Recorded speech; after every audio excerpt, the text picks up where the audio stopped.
3000 enfants ont reçu leur cadeau des mains de la première dame de Côte d'Ivoire. L'arbre de Noël de la Fondation Children of Africa a eu pour cadre le palais présidentiel. L'Autorité nationale de régulation des marchés publics a livré les résultats d'un audit qui fait état de 3200 marchés en souffrance d'une valeur globale de 900 milliards de nos francs. Et puis, retour de 401 réfugiés ivoiriens au Libéria. Ils ont été pris en charge par le HCR et le Sahara à leur arrivée à Toulepleu. C'est dans la région du Cavali. Et puis à l'étranger, la présidente burundaise s'oppose au déploiement d'une mission militaire de l'Union africaine composée de 5000 hommes, et cela sans l'aval des Nations unies. Mesdames et messieurs, bonsoir. Bienvenue dans votre journal. Le palais présidentiel envahi hier après-midi par des enfants joyeux. C'était Noël avant l'heure pour 3000 petits chanceux qui ont reçu leur cadeau des mains de la première dame de Côte d'Ivoire, Dominique Ouattara, et en présence du Père Noël. Les jardins du palais présidentiel transformés en une vaste cour de récréation. Ce samedi après-midi, nous sommes au traditionnel arbre de Noël qu'organise chaque année la Fondation Children of Africa, présidée par la première dame de Côte d'Ivoire, Dominique Ouattara.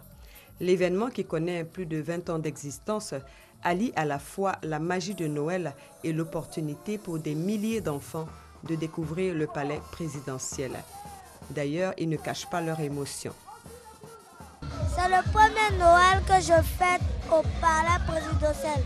Je suis vraiment contente d'être venue. Je veux dire merci à maman Dominique Ouattara, que Dieu la bénisse. Je suis contente. Je dis merci à maman Dominique Ouattara pour ce cadeau de Noël. Ça me fait plaisir d'être ici à cause de maman Dominique Ouattara. J'aime bien maman Dominique Ouattara.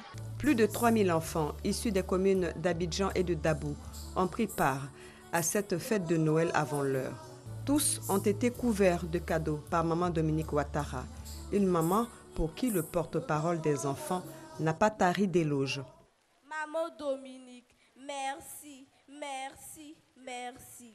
Ce 19 décembre représente une lumière dans notre cœur, une lumière qui brillera toujours, comme on le dit chez nous. C'est le jour de notre jour. Se retrouver ici, dans ce magnifique jardin du palais présidentiel pour s'amuser et vous approcher est le meilleur des cadeaux pour nous. En plus des cadeaux, la première dame, Dominique Ouattara, a également partagé la joie des tout-petits, une joie qui cette année ne sera pas seulement réservée aux enfants d'Abidjan. Mes chers enfants, la célébration de Noël est un moment de l'année que j'affectionne particulièrement. C'est l'occasion pour moi de passer du temps avec vous et de vous faire plaisir en vous offrant de nombreux cadeaux. Il s'agit d'un véritable moment de joie renouvelé à chaque occasion de l'année. L'arbre de Noël de la Fondation est aussi un important moment de retrouvailles durant lequel les enfants venus de tout Abidjan et de quelques villes de l'intérieur du pays se retrouvent pour vivre ensemble la magie de Noël. Durant cet instant unique, le palais présidentiel ouvre ses portes à 3000 enfants qui viennent y passer des moments merveilleux. Pour mes chers tout-petits qui n'ont pas pu être présents parmi nous et pour les enfants de l'intérieur du pays, nous avons, comme chaque année, préparé des arbres de Noël éclatés dans toutes les régions de Côte d'Ivoire. Plus de 12 000 enfants pourront en bénéficier et passer un Noël agréable.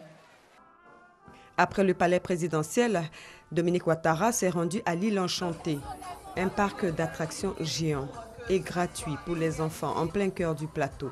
C'est une initiative du district autonome d'Abidjan. Là encore, maman Dominique s'est adonnée au même exercice, témoignant ainsi de sa passion pour les enfants. C'est déjà Noël, les parents s'activent pour les dernières courses pendant que certains se dirigent vers les grandes surfaces et magasins de jouets, d'autres choisissent de se tourner vers les jouets vendus dans les friperies, encore appelés France au revoir. Ce sont souvent des objets déjà utilisés, mais qui sont prisés parce que jugés moins chers et solides. Le reportage sur ces jouets France au revoir est signé Barakissa Bamba et Pargassoro Kone. Voitures télécommandées, hélicoptères, poupées, motos électroniques. Bienvenue dans le marché des friperies de Belleville dans la commune de Trècheville. Ces jouets de seconde main sont aussi appelés France au revoir. À l'approche des fêtes de Noël, ces jouets spéciaux séduisent. C'est un piano que je suis venu acheter pour mon bébé. C'est pas un truc qui est cher. Le prix seulement, une fois que tu les vois, ils vont te donner un prix. Toi-même là, tu seras content. Je préfère les boutiques de France au revoir parce que ça dure. C'est les originaux. Il y a des jouets même que j'ai achetés, ça fait 2 ans, 3 ans, ça est là encore. Cette moto par exemple coûte 60 000 francs CFA. Le vélo, 40 000 francs CFA. Malgré ces prix, la clientèle est au rendez-vous. C'est rentable, c'est une bonne affaire. Ça vient d'Europe. Voilà, on a déjà nos livreurs, ceux qui font venir par conteneur. C'est à eux on voit et puis on achète les conteneurs à eux. Dans la commune de Cocody-Angré, Dame Kadidiatou Touré a aussi fait de la vente de jouets d'occasion son commerce. Et pour cause. Au début, je vendais à Djamé. Maintenant, quand les clients venaient vers moi, je leur demandais, mais vous venez de quel quartier? Ils me disent Angré, Riviera. Donc j'ai décidé d'essayer. Depuis 3 ans, en fait, je suis là. Bon, ça va. La friperie, souvent, c'est le truc unique. Tu peux acheter, c'est rare, tu vas avoir ailleurs. J'ai constaté qu'ici, particulièrement, c'est un peu plus moins cher quoi, par rapport à Djamé dans les autres coins. Au lieu de payer le transport pour aller à Djamé, ils préfèrent acheter ici. En plus, c'est la qualité. Une fête de Noël sans cadeau, c'est le désespoir chez les enfants. Mais avec la vente de jouets pour toutes les bourses, de nombreux enfants retrouvent le sourire. À l'approche des fêtes, donc, le ministre chargé de la Défense sensibilise les automobilistes. Il s'est rendu sur l'autoroute du Nord où il a appelé les usagers de la route à la prudence afin d'éviter des pertes en vie humaine en cette période de fête de fin d'année. Paul Kofi Kofi entend poursuivre la sensibilisation sur les autres axes routiers du pays. Abou Sanogo, reportage. Le nombre d'accidents de la circulation s'est accru sur l'autoroute du Nord, surtout en cette période de fêtes de fin d'année avec souvent mort d'hommes et dégâts matériels importants. En empruntant ce dimanche l'axe Abidjan-Yamoussoukro, le ministre chargé de la Défense, Paul Kofi Kofi, a fait le constat de la vive allure à laquelle la plupart des conducteurs roulent sur l'autoroute du Nord. L'imprudence des usagers de la route et l'état défectueux de la pneumatique sont autant de facteurs d'accident, d'où cet appel si bien aux conducteurs qu'aux populations. Nous avons constaté malheureusement qu'il y a de nombreux accidents sur nos routes et ces accidents sont pour la plupart à 95% le fait des hommes, c'est-à-dire des conducteurs, et à 5% la qualité du véhicule. Donc nous invitons, n'est-ce pas, les conducteurs à respecter le code de la route, notamment la limitation de vitesse, un élément très important, à ne pas conduire en état d'ébriété, et la population, que ce soit celle au bord de l'autoroute que des autres voies, à faire très attention, à ne pas s'exposer, prendre des risques, notamment lors des traversées. Il est bon de noter qu'un accident de la circulation venait de se produire au PK26, faisant un blessé. Espérons que l'appel du ministre chargé de la Défense sera entendu par tous pour éviter encore des pertes en vie humaine par accident sur l'autoroute du Nord. Mbengue, département situé à 75 km de Korogo, est désormais doté d'un commissariat de police et de nouveaux locaux pour la préfecture. Ces infrastructures ont été inaugurées hier samedi par le ministre d'État, ministre de l'Intérieur et de la Sécurité, Ahmed Bakayoko, qui a saisi l'occasion pour expliquer aux populations les efforts du gouvernement pour le développement de leur localité. On reste avec Abou Sanogo. Bengue, département à 75 km au nord de Korogo, la police nationale y est désormais présente avec 50 agents pour assurer la sécurité des biens et des personnes jusque-là dévolues aux seuls gendarmes. Les opérations à cet effet seront planifiées ici dans ce commissariat flambant neuf, parcouru de fond en comble par le ministre d'État, ministre de l'Intérieur et de la Sécurité. Ahmed Bakayoko a également procédé à l'ouverture officielle des locaux propres à la préfecture, un autre joyau architectural, fruit de plusieurs années de négociations pour rapprocher l'administration des administrés, fait remarquer le doyen des cadres de Mbengue, par ailleurs médiateur de la République. Ngolo Coulibaly rend hommage au gouvernement et au chef de l'État pour cette double dotation pour renforcer l'autorité de l'État dans leur localité.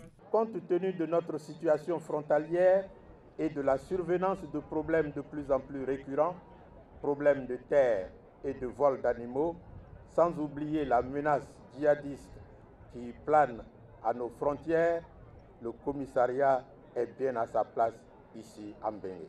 Chers frères et sœurs du département, applaudissez une fois encore le président Alassane Dramane Ouattara d'avoir accordé le département à Mbengue sans en réclamer un prix politique. Reconnaissance mais aussi doléance à l'État, bitumage de l'axe Korogo-Mbengue, 3 nouvelles sous-préfectures, 5 collèges de proximité, des infrastructures pour que Mbengue embarque dans le train de l'émergence et le ministre d'État Ahmed Bakayoko rassure. Quand la préfecture s'installe, ça veut dire que la route arrive, les écoles arrivent, les hôpitaux arrivent.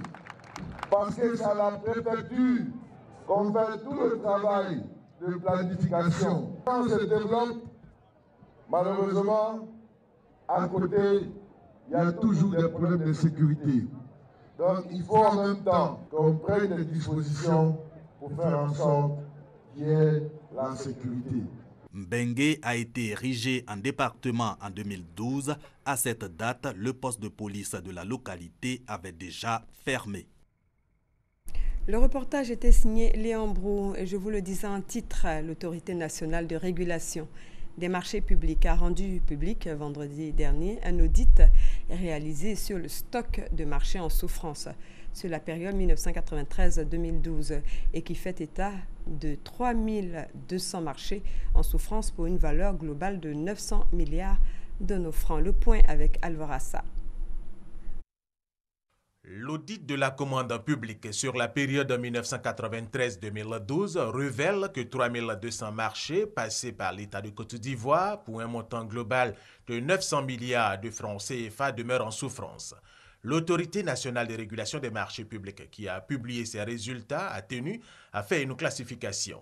Dans ce stock de marchés, il y a entre autres des marchés déjà payés dont l'information n'est pas retranscrite, des marchés déjà exécutés physiquement dont l'exécution financière n'est pas achevée et des marchés qui n'ont pas connu de début d'exécution. Le constat général qui se dégage après cet audit, c'est une absence ou une insuffisance dans le suivi et le contrôle de l'exécution de ces marchés. Face à cette faiblesse du système, le président de l'Autorité nationale de régulation des marchés publics préconise que des mesures soient prises. Il faut donc que l'État mette en place une cagnotte spéciale et qu'après un état des lieux objectif, décide de rembourser, décide aussi de donner de l'argent pour continuer à exécuter les travaux sans que cela ne pèse sur les budgets des structures qui, évidemment, face aux urgences, vont toujours recaler ces dépenses. Et je pense que ça, c'est un des problèmes majeurs. Il faut un plan de sauvetage spécial parce que 1000 milliards, ça va être difficile à dégager si les structures doivent le prendre en propre sur leur budget annuel. Coulibaly Nonkarna exhorte par ailleurs les personnes qui ont en charge la gestion des marchés publics de rendre compte de leurs actions, car cela participe de la bonne gouvernance si chère au président de la République Alassane Ouattara. Le Premier ministre Jeannot Ahoussou-Kouadio, candidat à sa propre succession, a été reconduit vendredi dernier à la tête de l'Association des régions et districts de Côte d'Ivoire. Une cérémonie présidée par le ministre d'État, ministre de l'Intérieur et de la Sécurité, Ahmed Bakayoko. Les précisions de Alexis Ouedraogo. Jeannot Kouadio Ahoussou rempile pour un second mandat. Jeannot Kouadio Ahoussou a été élu ce vendredi par acclamation de ses pairs. Il annonce de grands jours pour la gouvernance locale. Les miens ont estimé qu'il fallait continuer ce travail ensemble pour relever le niveau de développement des régions. Le président Ouattara a indiqué la vision. Nous sommes inscrits résolument dans cette vision pour apporter le développement à la base, pour amener les Ivoiriens à être heureux dans tous les endroits où ils vivent, dans tous les petits villages. Il doit avoir l'eau, l'électricité, les écoles, les collèges de proximité. Vous savez, c'est les routes. Tout cela, c'est le conseil régional qui s'en occupe. Au cours de cette deuxième session de l'Assemblée générale ordinaire de la RDCI, le ministre d'État, ministre de l'Intérieur, Ahmed Bakayoko, a rappelé l'importance de la décentralisation pour le développement d'une nation. Tous les pays qui ont vraiment avancé, en dehors des grands projets structurants, mais à toucher au plus près les cellules familiales, c'est au travers de la décentralisation. Il a salué l'implication de personnes d'expérience à la tête de ces communautés, anciens ministres, directeurs généraux, présidents d'institutions et autres polytechniciens. Il a annoncé pour 2016 la mise en place de 2 instruments efficaces, à savoir des instruments de formation pour transférer les compétences et de financement pour rendre autonomes les régions.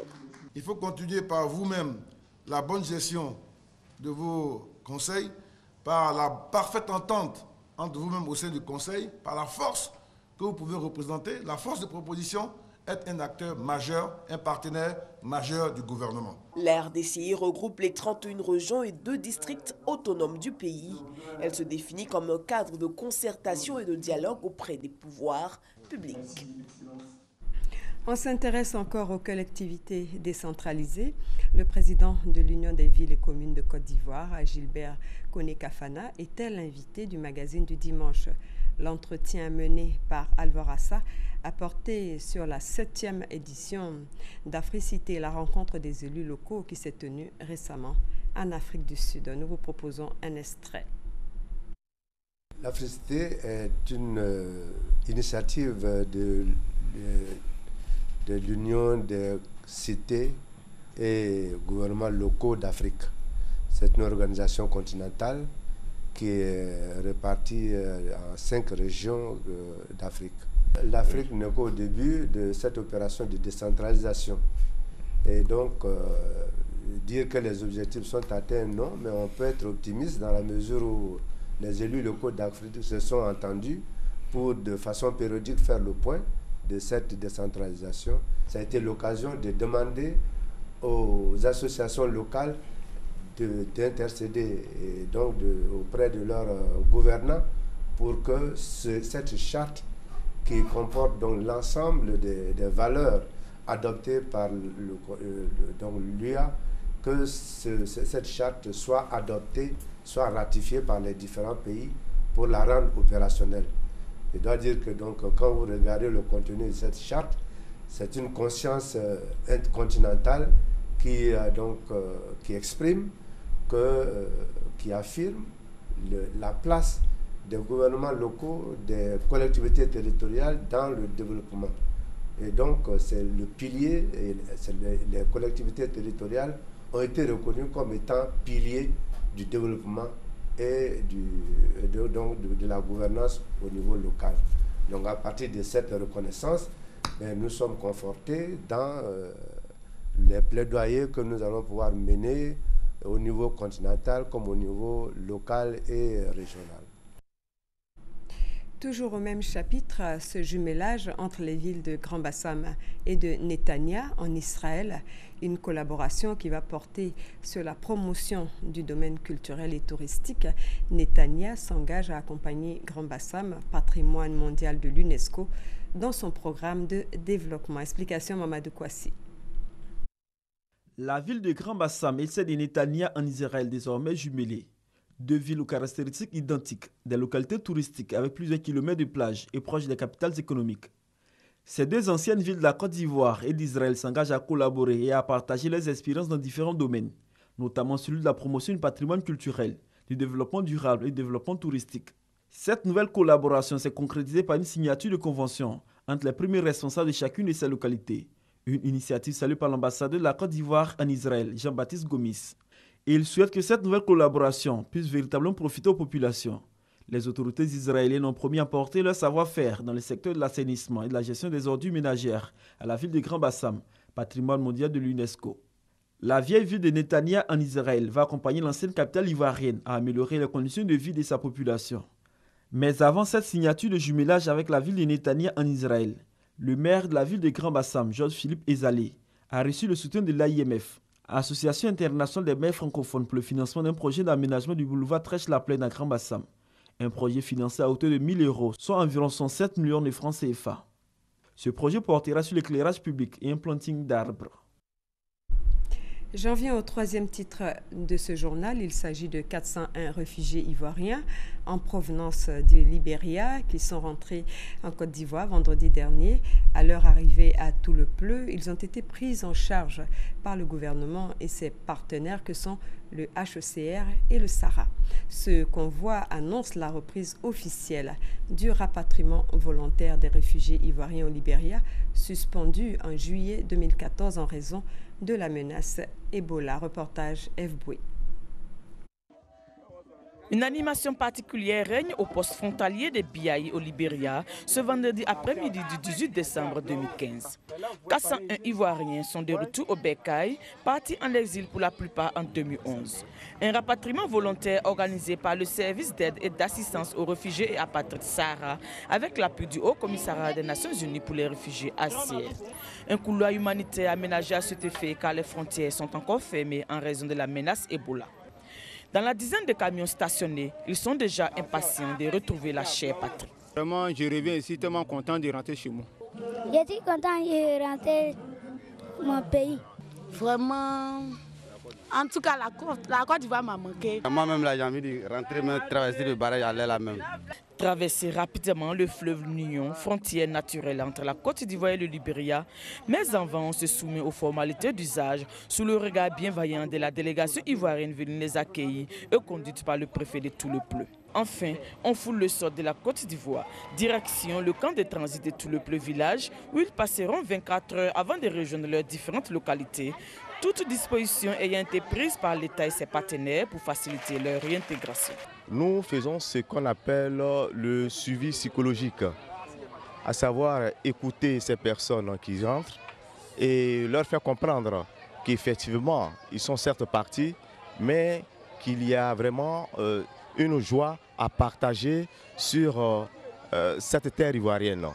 J'ai dû leur dire que certainement venant, ils ont des appréhensions, ils ont des préoccupations, mais nous sommes là pour les rassurer, pour leur dire qu'en ce qui concerne le problème de réintégration sociale, administrative et économique de ces réfugiés, mais toutes les dispositions seront prises pour que ces compatriotes qui sont revenus puissent réintégrer la vie sociale, administrative et économique dans le département. En attendant donc des lendemains meilleurs sur sa terre natale, on se restaure après une journée remplie d'émotions.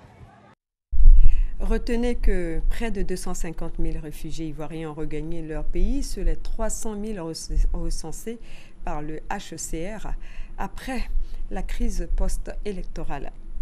Le ministère de la Santé et l'Autorité de régulation de la restauration et des métiers de l'alimentation ont fait une inspection hier nuit dans les maquis, restaurants et bars de la commune de Cocody, objectif étant de sensibiliser les tenanciers de ces espaces, mais également les clients sur l'interdiction de fumer dans les lieux publics et la commercialisation de boissons frelatées. Reportage Emma Niamia. À l'Ocodrome de Cocody ce samedi, il est 21 h. C'est ici que l'équipe de l'ARMA, l'autorité de régulation de la restauration et des métiers de l'alimentation et le programme national de lutte contre le tabagisme, l'alcoolisme et la toxicomanie ont démarré la campagne de sensibilisation sur l'interdiction de fumer dans les lieux publics et la commercialisation ainsi que la consommation de boissons frelatées. Tout de suite, la délégation est attirée par ce débit de boissons ne respectant aucune norme de conservation. La propriétaire est interpellée, mais pour l'occasion, sa marchandise n'est pas saisie. Elle reçoit plutôt des conseils. C'est pas normal que vous vendiez la boisson conservée dans ces conditions-là. Aujourd'hui, on ne va pas fermer votre espace. On vous sensibilise. Vous avez compris? Mais la prochaine fois qu'on va venir trouver ça comme ça, on va saisir tout ce que vous avez là, qui ne sont pas de bonne qualité. Après la locodrome, nous voici dans ce bar à quelques encablures de l'école de Janamiri. Ici, tout paraît normal, sauf qu'aucun panneau n'indique l'interdiction de fumer. La tenancière reçoit des conseils et des panneaux sont affichés dans le bar. Riviera 2, Engrais 8e tranche, Adien et Maou, partout où la délégation est passée, elle a véhiculé le même message. Choisir ce que nous allons consommer, parce que c'est ce que vous buvez qui vous tue ou c'est ce que vous fumez qui vous tue. Nous voulons tous vous voir en 2016 en bonne santé. Donc attention à ce que nous buvons, attention à ce que nous faisons pour ces jours de fête. Il ne faut pas fumer dans les lieux publics. Le principe, il ne faut pas fumer, il ne faut pas enfumer autrui. Dès l'instant qu'il y a quelqu'un qui est à côté de vous, il faut arrêter de fumer. Il faut vous déplacer, se mettre à côté, isoler et fumer. La loi sur l'interdiction de fumer dans les lieux publics et les transports en commun prévoit aussi la répression. Pendant cette tournée de sensibilisation, des marchandises ont été saisies et les plus récalcitrants ont fait les frais. Comme ce jeune qui a défié les forces de l'ordre en fumant en public malgré les injonctions. Après Cocody, cette campagne de sensibilisation s'étendra aux autres communes du district d'Abidjan. L'Agence japonaise de coopération internationale, en collaboration avec le réseau Vision Tokyo 2010, a initié un atelier sur la mobilité des ressources humaines en santé. Il s'agit de mener des réflexions en vue d'élaborer un guide qui devrait servir d'outil pour un meilleur accès aux soins de santé des personnels. Compte rendu, Konaté Moussa. L'amélioration de l'accès aux soins de santé des populations rurales passe par la disponibilité des agents de santé. Conscient de cet enjeu, un atelier est initié par l'Agence japonaise de coopération internationale JICA et le réseau Vision Tokyo 2010. Objectif, réfléchir sur une meilleure gestion des ressources humaines sanitaires. Par exemple, ici en Côte d'Ivoire, à Capitale, à Abidjan, il y a beaucoup de ressources humaines sanitaires. Mais en province, comme au Diené, aux frontières de Burkina, peu de personnel sanitaire qui existe. Et pour cela, il faut régulariser juridiquement ou bien quelques règlements dans le cadre au sein du ministère de la Santé pour bien organiser les mobilités personnelles sanitaires. Cet atelier réunit plusieurs experts africains. Il va aboutir à l'élaboration d'un guide pratique. Oui, le guide va s'organiser de sorte que quand il y a compétition, que les règles du jeu soient énoncées en amont. Ça veut dire que l'ensemble des parties prenantes pourront attester de la démocratisation des affectations à partir du guide. Le personnel constitue un élément fondamental pour améliorer l'offre et la qualité des soins de santé. Selon les experts présents, l'élaboration d'un guide va contribuer à éloigner des pays les systèmes de santé précaires. Une conférence sur la gestion des déchets des entreprises a été organisée par l'Observatoire social international d'Afrique subsaharienne. Objectif, faire émerger des initiatives innovantes autour de la gestion des déchets générés par les entreprises en Côte d'Ivoire. Fidèle Aigné, Herman Niamien, compte rendu. La Côte d'Ivoire est en plein essor industriel. Et dans cette dynamique d'industrialisation, les entreprises génèrent d'importantes quantités de déchets. Pour l'année 2014-2015, ces entreprises ont produit 48 000 tonnes de déchets. Comment sont-ils gérés? Leur parcours et où finissent-ils? Pour répondre à ces préoccupations, l'Observatoire social international d'Afrique subsaharienne a engagé la réflexion avec tous les acteurs intervenants dans le secteur. L'idée pour nous aujourd'hui, c'est d'interpeller en fait les différents acteurs dans la filiale de gestion des entreprises, qui sont l'État, qui sont les collectivités locales, qui sont les entreprises, qui sont aussi les sociétés justement qui vont faire la valorisation, et vraiment de leur montrer un peu ce qu'on veut, sur quoi on veut travailler, et permettre en fait de commencer à proposer des solutions et des recommandations à l'État.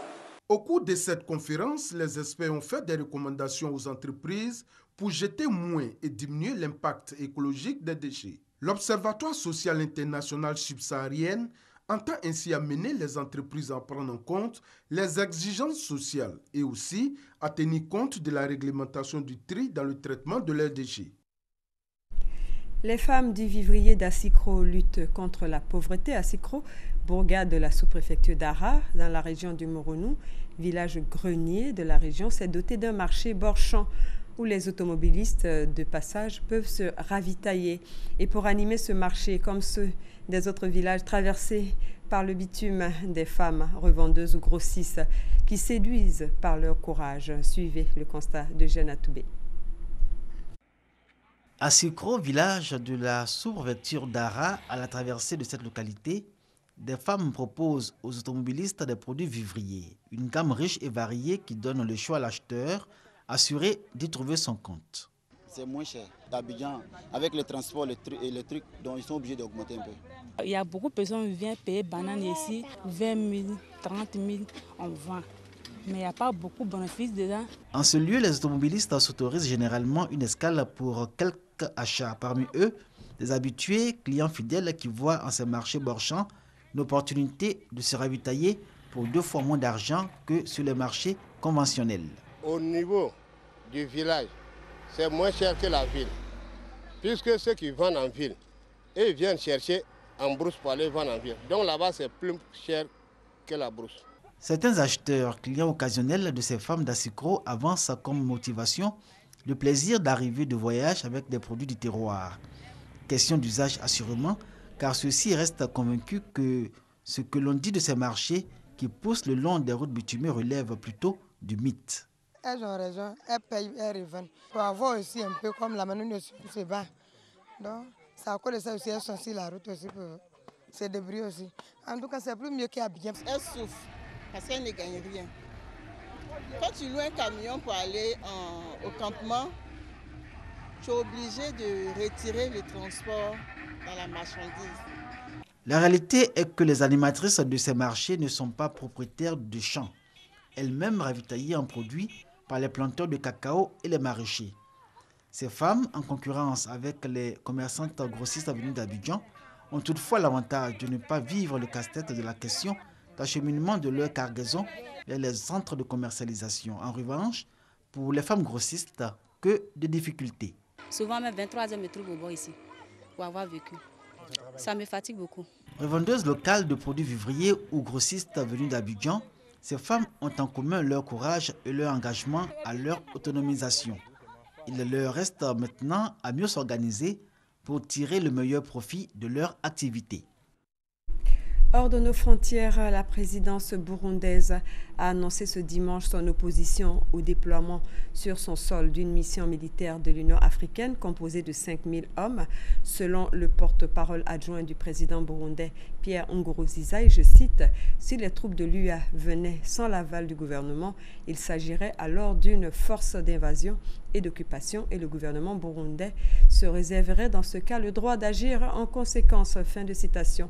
Pour les autorités burundaises, cette décision de l'Union africaine ne peut s'appliquer sans l'aval du Conseil de sécurité de l'ONU. Et puis, un ferry transportant 118 personnes, dont 10 membres d'équipage, a disparu hier samedi au large des Célèbes, une île indonésienne. Au total, 3 personnes ont perdu la vie, dont 2 enfants, et 76 passagers sont toujours portés disparus. Les recherches se poursuivent toujours. C'est la fin de cette édition. Merci de l'avoir suivi. Excellente suite de programmes sur RTI 1, la chaîne qui rassemble, et à très bientôt.